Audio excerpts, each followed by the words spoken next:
अस्सलाम वालेकुम दोस्तों। एक मरतबा फिर मैं पीएचपी के ट्यूटोरियल के साथ शहबाज अली वेबटेक प्रोफेशनल से मैं हाज़िर हूँ। आज की क्लास में हम अपना पीएचपी के इंक्रीमेंट, डिक्रीमेंट और प्लस में हम अपने लॉजिकल ऑपरेटर्स के ऊपर भी बात करेंगे साथ में। तो किस तरीके से होता है कि अब अगर मेरे पास एक वेरिएबल मैंने डिक्लेयर किया हुआ है ए, ठीक है, और ए की मेरी वैल्यू है 1 और साथ में मैं यहाँ पर कह दूँ इफ़ अगर मेरा वेरिएबल ए, ठीक है, मेरा वेरिएबल ए बराबर है या ऊपर हमने क्या वैल्यू दी हुई है ए को 1 के बाद मैंने क्या कहा इफ़ अगर ए आ रहा है तो उस सूरत में भाई ए को मैंने यहाँ पर ये कह दिया कि भाई अब ए के अंदर प्लस प्लस। अब प्लस प्लस का क्या मतलब हो गया कि मेरे ए के अंदर प्लस प्लस मतलब प्लस कर दो 1 को, मेरे 1 को प्लस कर दो।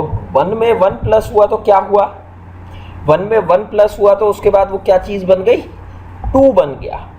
ठीक है, 1 प्लस 1 तो क्या चीज़ बन गई, 2। तो ये 2 बन के मेरे सामने आ गया। अब इसी तरीके से हम लोगों का डिक्रीमेंट भी होता है इसी के अंदर। तो अगर मैं डिक्रीमेंट इसको बोलूँ माइनस माइनस अगर मैं बोलूँ तो 1 में से अगर मैं 1 को माइनस करूँ तो क्या बनता है 0, तो वो 0 दे रहा है। ये बेसिकली आपका इंक्रीमेंट ऑपरेटर और डिक्रीमेंट ऑपरेटर। इंशाल्लाह हम लोग जब आगे काम करेंगे तो ये चीज़ें आपको और अच्छे से समझ में आएंगी। आप लूप की क्लासेस देखिएगा, लूप में अच्छे से समझ में आएगी।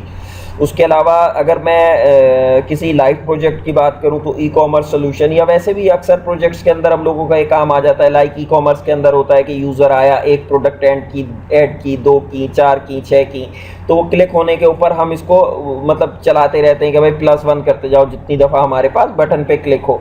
तो इस तरीके की काफ़ी सारी चीज़ें आगे भी हम लोगों की आएंगी, तो ये चीज़ आपकी और ज़्यादा क्लियर हो जाएगी। तो इंक्रीमेंट ऑपरेटर में प्लस कर रहा है, 1 का इंक्रीमेंट कर रहा है और डिक्रीमेंट में भी 1 का ही डिक्रीमेंट कर रहा है। तो इस चीज़ को अपने जहन में रखिएगा।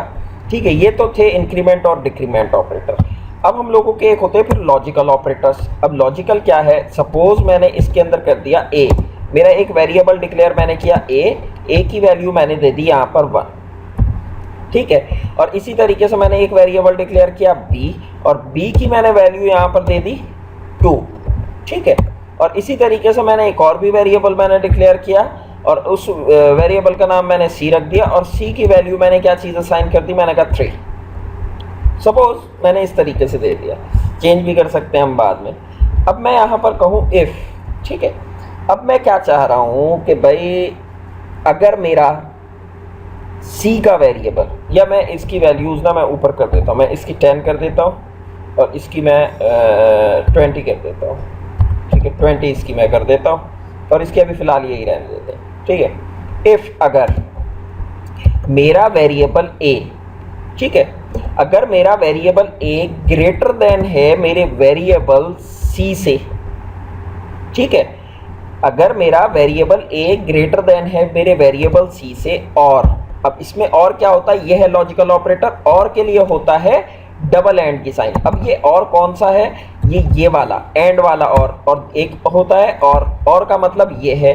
अब इस और का क्या मतलब है, इस एंड का मतलब होता है और इस और का मतलब होता है या, ठीक है। तो ये चीज़ तो आप लोगों को वैसे भी क्लियर होगी, एंड की मीनिंग होती ही और है और की इंग्लिश में जो और होता है उसकी मीनिंग होती है या, ठीक है।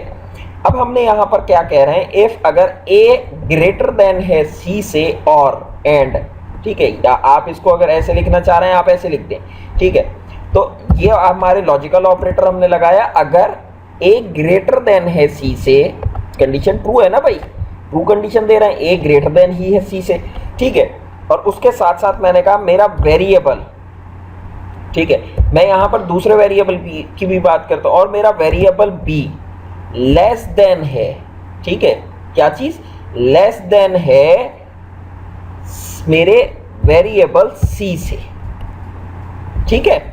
क्या चीज़ हमने यहाँ पर कही है, अगर मेरा वेरिएबल ए ग्रेटर देन हो रहा है वेरिएबल सी से और साथ में मेरा वेरिएबल बी लेस देन हो रहा है मेरे वेरिएबल सी से। अब सबसे पहले तो इस वाली कंडीशन को हम ट्रू देखते हैं, क्या ए ग्रेटर देन है मेरे वेरिएबल सी से, हाँ तो वेरिएबल सी से हाँ भाई ट्रू है, ठीक है। और साथ में मेरा वेरिएबल बी लेस देन है इससे, क्या नाम है, मेरे वेरिएबल सी से, ये कंडीशन ट्रू नहीं है, तो मैं इस जगह के ऊपर इसको लेस देन कर देता हूँ सी से। और इस जगह के ऊपर अब हम कहते हैं कि अब हमें इको क्या चीज़ कराओ, हमें इको कराओ ट्रू, ट्रू, ठीक है। सेव देन रिफ्रेश, ये देखें ट्रू हम लोगों को इसने करवा दिया। यहाँ पर मैं कुछ भी मैसेज टाइप कर सकता था, ठीक है। क्यों? क्योंकि ये और ये दोनों की दोनों मेरी क्या हो गई, मतलब ए ग्रेटर देन बी सी से है और मेरा बी लेस देन भी है सी से, तब उसने मुझे ये कर दिया। अगर इस जगह के ऊपर जो मेरी 10 की वैल्यू लिखी हुई थी, अगर मैं यहाँ पर 10 की वैल्यू दे देता हूँ और मैं रिफ्रेश करता हूँ, कुछ नहीं आएगा। क्यों? क्योंकि कंडीशन मेरी ट्रू नहीं हो रही। मैं यहाँ पर फॉल्स दे देता हूँ कि भाई एल्स में, वरना तो फिर भी मुझे कुछ ना कुछ मुझे प्रिंट करा के दिखा दो। मैंने कहा इस जगह के ऊपर मुझे इको करवाओ फॉल्स, सेव, वापस गए, रिफ्रेश, फॉल्स, ठीक है। तो अब क्या चीज है, हम लोगों ने किस तरीके से किया कि भाई ए ग्रेटर देन सी से और बी लेस देन सी से। अब अगर यहाँ पर होगा ट्रू तो उस सूरत में कंडीशन हम लोगों की ट्रू हो जाएगी, मतलब ओके है, तो हम लोगों की इफ की कंडीशन चल गई। अब अगर मैं ये कहूँ, अब तो भाई ये दोनों की बात हो रही है कि अगर ये दोनों कंडीशंस ट्रू हो, मतलब ए ग्रेटर देन हो सी से और मेरा बी लेस देन हो सी से, तब मुझे ये चीज इको करवाओ।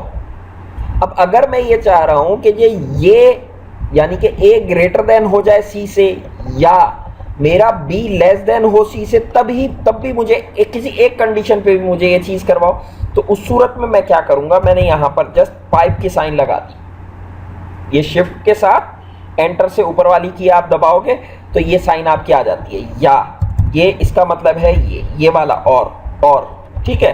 तो हमने कहा या बी लेस देन हो जाए सी से, तो उस सूरत में भी मुझे ट्रू वाली ही कंडीशन एग्जीक्यूट करवाओ। देखें अभी तो ट्रू है, अब हम कंडीशन चेंज करके देखते हैं। इस वाले में हम वापस 20 करते हैं। अब हम देखते हैं क्या अभी भी ये ट्रू चला रहा है या नहीं चला रहा है। रिफ्रेश, अभी भी ट्रू है। क्यों? क्योंकि अब वो कोई भी एक कंडीशन अगर ट्रू हो जाएगी, ए मेरा अगर आ गया, ए मेरा ग्रेटर देन हो या मेरा बी लेस देन हो सी से, उस सूरत में ये चला दो, तो उस सूरत में वो चीज चला रहा है आपकी, ठीक है।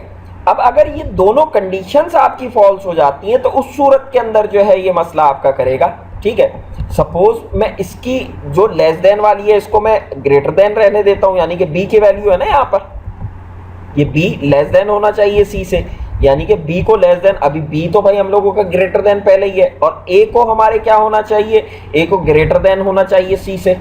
तो अगर मैं ए को लेस देन कर दूं, यहाँ पर मैंने कहा ए मेरा लेस देन मैं कर दूं, अब मेरी कंडीशन ए भी गलत हो गई और बी भी गलत हो गई। अब मैं इसको रिफ्रेश करूं तो अब क्या करेगा, अब फॉल्स चलाएगा, क्योंकि अब दोनों की दोनों कंडीशंस मेरी गलत हो गई, ठीक है। तो ये होते हैं हम लोगों के पास लॉजिकल ऑपरेटर्स, और इसके अंदर भी एक हम लोगों का होता है नॉट इक्वल टू, और नॉट का होता है कुछ चक्कर, काफ़ी सारी और भी चीज़ें। खैर वो आगे चल के आपको आहिस्ता आहिस्ता करके समझ में आ जाएंगी। ये मोस्टली जो चीज़ें मेरे पास ज़्यादातर यूज़ हो रही होती हैं, मैंने वो वाली चीज़ें आपको बताई हैं। वैसे नॉट इक्वल टू और नॉट वाली साइन जो है वो मार्क ऑफ एक्सक्लेमेशन, शायद मैंने किसी ट्यूटोरियल में वो भी यूज़ किया है, अगर नहीं भी किया होगा खैर वो मैं आगे आपको समझा दूँगा, काफ़ी सारी और भी चीज़ें, ठीक है। तो इंशाल्लाह नेक्स्ट ट्यूटोरियल में मुलाकात होगी, जब तक के लिए अल्लाह हाफ़िज़।